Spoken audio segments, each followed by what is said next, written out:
اللہ تعالیٰ تمہاری صورتوں کو نہیں دیکھتا بلکہ اللہ تمہارے دلوں اور نیتوں کو دیکھتا ہے۔ اس مرد کے اندر کی نیت کیا تھی؟ اس کے اندر ایک ڈر تھا، اور پیر جماعت علی شاہ صاحب خود ان کے سارے ملفوظات میں یہ بات موجود ہے، کہتے ہیں کہ مجھے سرکار دو عالم صلی اللہ علیہ وآلہ وسلم خواب میں ملے، آپ کا دیدار ہوا۔ پیر جماعت علی شاہ صاحب، اب ان کے کردار پہ تو کسی کو جرأت نہیں ہے بات کرنے کی۔ پیر جماعت علی شاہ صاحب رحمۃ اللہ علیہ فرماتے ہیں مجھے خواب میں سرکار کا دیدار ہوا، اور سرکار نے فرمایا جماعت علی شاہ آج لوگ ہمارے محمد علی کے بارے میں یہ بات کر رہے ہیں کہ اس کی شکل و صورت یہ ہے اور یہ فلاں جگہ سے پڑھ کے آیا ہے، ہم نے محمد علی جناح کا انتخاب کر لیا ہے، اب اٹھ کے کھڑے ہو جاؤ اور اس کی پشت کے اوپر ہاتھ رکھ دو، اب اللہ تمہارے ساتھ دینے پر تمہیں آزاد پاکستان عطا فرما دے گا۔ پیر جماعت علی شاہ صاحب فرماتے ہیں کہ جب یہ بات ہوئی تو میں نے ایک پیغام بھیجا محمد علی جناح کے نام کہ میں تم سے ملنا چاہتا ہوں۔ یہ جماعت علی شاہ صاحب نے وہاں یہ بات لکھی ہے۔ آپ فرماتے ہیں کہ لوگ یہ سمجھ لیں کہ میں ایک بڑا پیر گھرانے کا چشم و چراغ ہوں اور میں محدث ہوں۔ محدث علی پوری ان کو کہا جاتا ہے، آج بھی ان کا نام مشہور ہے، محدث علی پوری، علی پور کا محدث ہوں۔ مجھے 1,00,000 حدیث زبانی یاد ہے سند کے ساتھ، اگر میں نے اس بندے کے پیچھے کھڑے ہونے کا فیصلہ کیا ہے اور اس کو قیادت میں نے سونپی ہے تو کوئی ایسی وجہ نہیں ہے۔ کہا محمد علی جناح میں تم سے ملنا چاہتا ہوں۔ محمد علی جناح رحمۃ اللہ علیہ تعالیٰ نے فرمایا جی میں حاضر ہوں۔ محمد علی جناح رحمۃ اللہ علیہ تعالیٰ سے ملاقات کا وقت مقرر ہو گیا، باتیں ہوئیں۔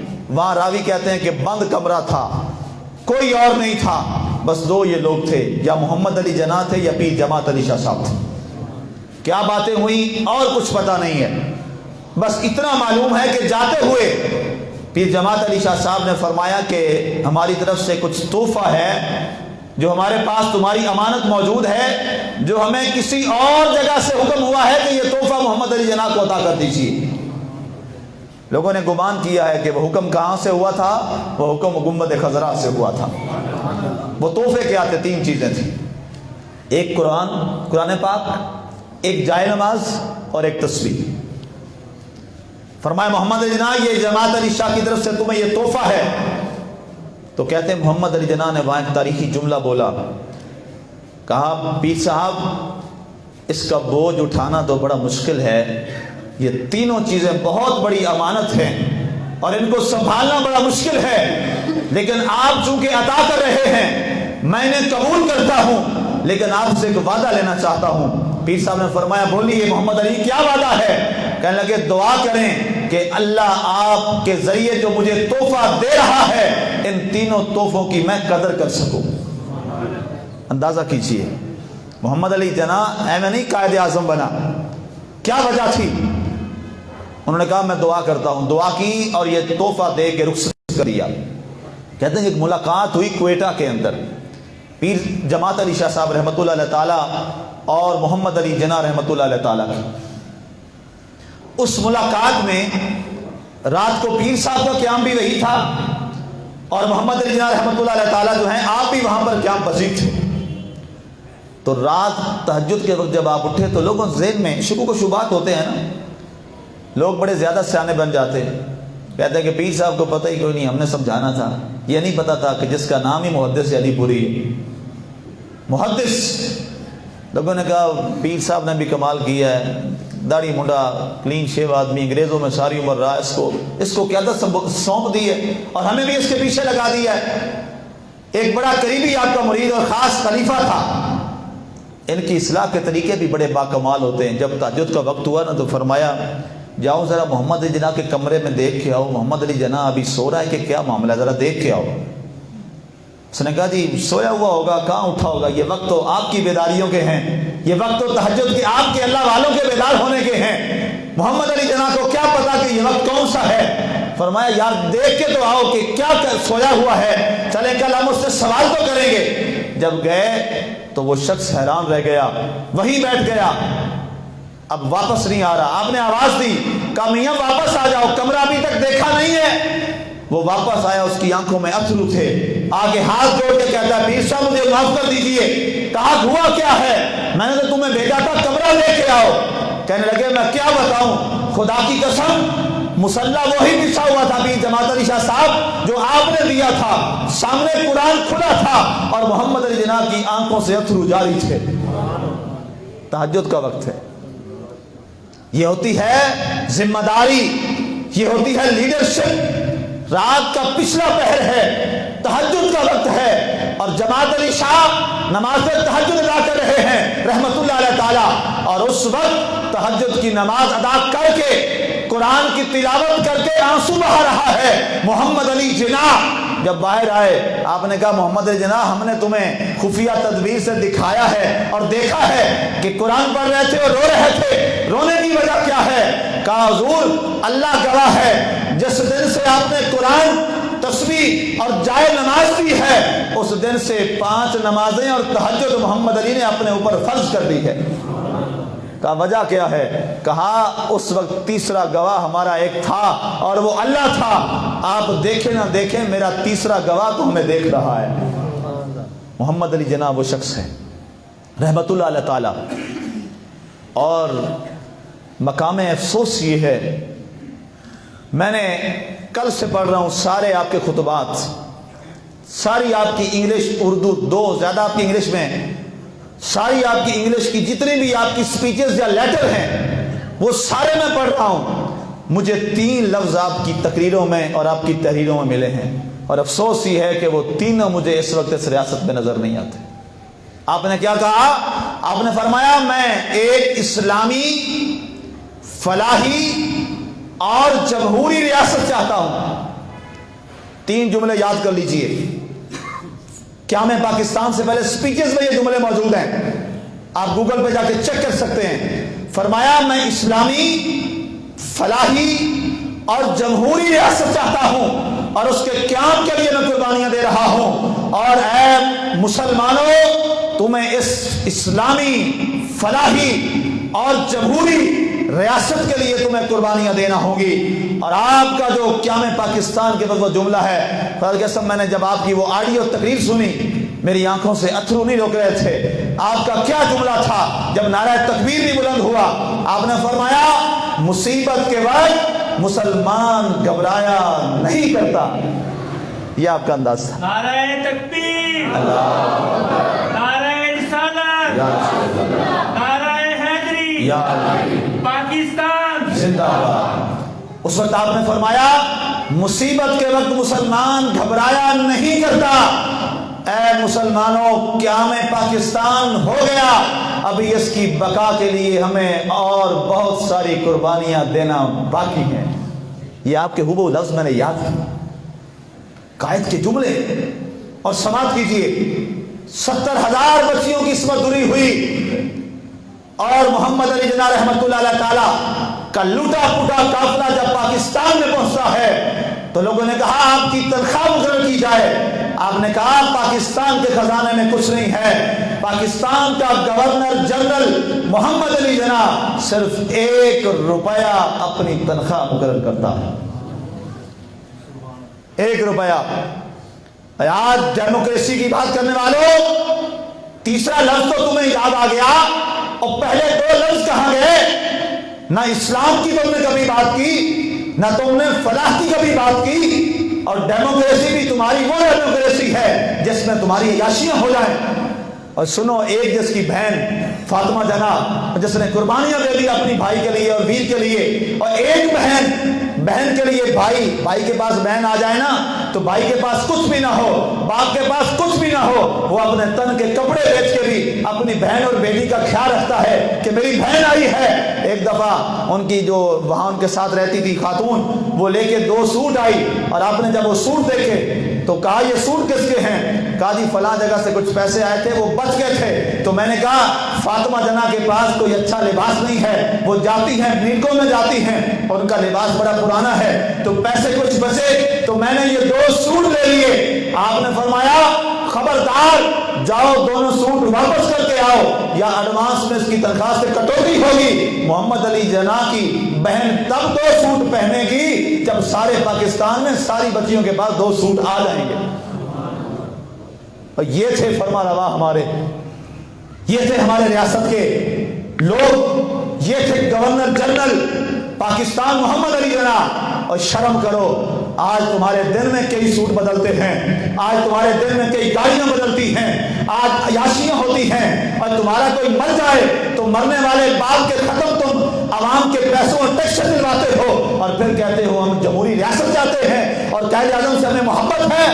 خدا کا نام لو، محمد علی جناح کی روح بھی تم سے شکوہ کنا ہے اور آج وہ تم سے ناراض ہے.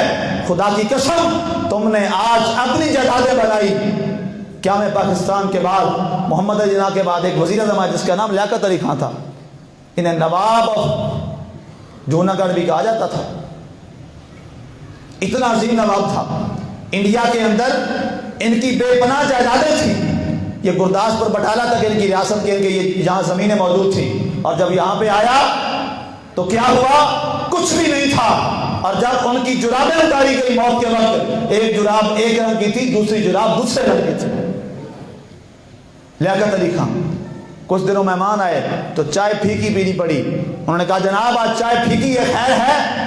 کہا جو چینی ملتی ہے نا ریاست پاکستان سے وہ چینی ختم ہو گئی ہے، اور وزیر اعظم کے پاس اتنے پیسے نہیں ہیں کہ وہ چینی سے اپنے مہمانوں کی خدمت کرے، اس لیے وزیر اعظم خود بھی پھیکی چائے پیتا ہے، تمہیں بھی پھیکی چائے پیش کرتا. یہ تھے لوگ. اور محمد علی جناح رحمۃ اللہ تعالیٰ کے بارے آج لبرل کی بات کرتے ہیں. جناب وی شوڈ بی لبرل.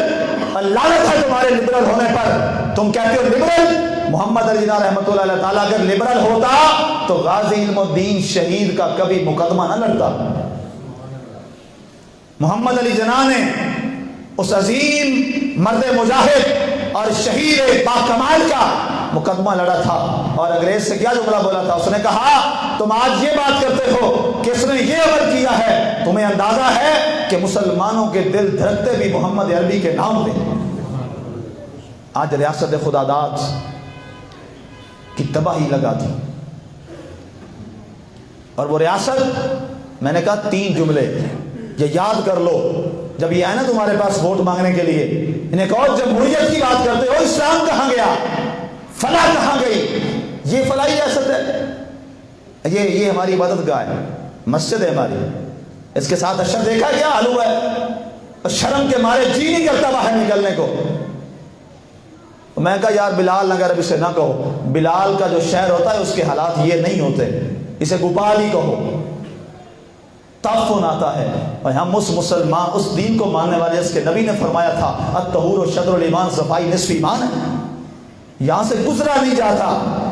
تعفن اور بدبو، یہ فلاحی ریاست، یہ اسلامی ریاست، یہ جمہوری ریاست؟ نہ اسلام، نہ فلاح، نہ جمہوریت، کچھ بھی نہیں ہے. تباہی اور بربادی اس ملک کی. اور محمد علی جناح رحمۃ اللہ تعالیٰ نے جو آخری نعرہ لگایا تھا وہ نعرہ غور سے سننے اور پڑھنے والا ہے. محمد علی جناح نے جب یہ شعر کہا اور جملہ بولا کہ بچ کے رہے گا ہندوستان، بن کے رہے گا پاکستان، سینے میں گولی کھائیں گے، اپنا وطن الگ بنائیں گے، اور اسلام کا وہ نعرہ دیا جو رہتی دنیا تک زندہ رہے گا.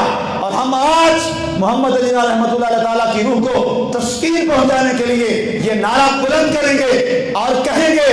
اور حکمرانوں، محمد علی جناح کا نام لینے والوں، اس کے ملک میں آ کے شہنشاہیاں کرنے والوں، اس کے ملک میں جائیدادیں بنانے والوں، خدا کا نام لو اور کچھ تو حیا کرو. اس نے کیا نعرہ دیا تھا؟ تم میں سے کسی کا یہ نعرہ ہے؟ آپ کا نعرہ کیا تھا؟ پاکستان کا مطلب کیا؟ نہیں جناب تسی نہیں بول سکتے، میں گھنٹہ ہو گیا کھاپنا، تسی نہیں بول سکتے. پاکستان کا مطلب کیا؟ پاکستان کا مطلب کیا؟ پاکستان کا مطلب کیا؟ پاکستان کا مطلب کیا؟ بس اس نعرے کو ہم نے زندہ کرنا ہے. اور جب یہاں پہ یہ بات آ جائے گی لا الہ الا اللہ محمد رسول اللہ، پھر ریاست بھی ٹھیک ہو جائے گی، پھر معیشت بھی ٹھیک ہو جائے گی، پھر نظام بھی درست ہو جائے گا، پھر معاملات بھی درست ہو جائیں گے. جب یہ بات ہوگی کہ لا الہ الا اللہ محمد رسول اللہ، تو انشاءاللہ پھر یہ ریاست تا قیام قیامت اس کو مٹانے والا کوئی نہیں ہوگا، اور انشاءاللہ نہ مٹے گی. اس لیے کہ علامہ اقبال رحمۃ اللہ تعالیٰ کا یہ عظیم خواب اور اس کی تعبیر جو لا الہ الا اللہ کے نام پہ ہوئی ہے، دی ہمیں لے کر یوں آزادی کہ دنیا ہوئی حیران، قائد اعظم تیرا احسان ہے، تیرا احسان، وما علینا الا البلاغ۔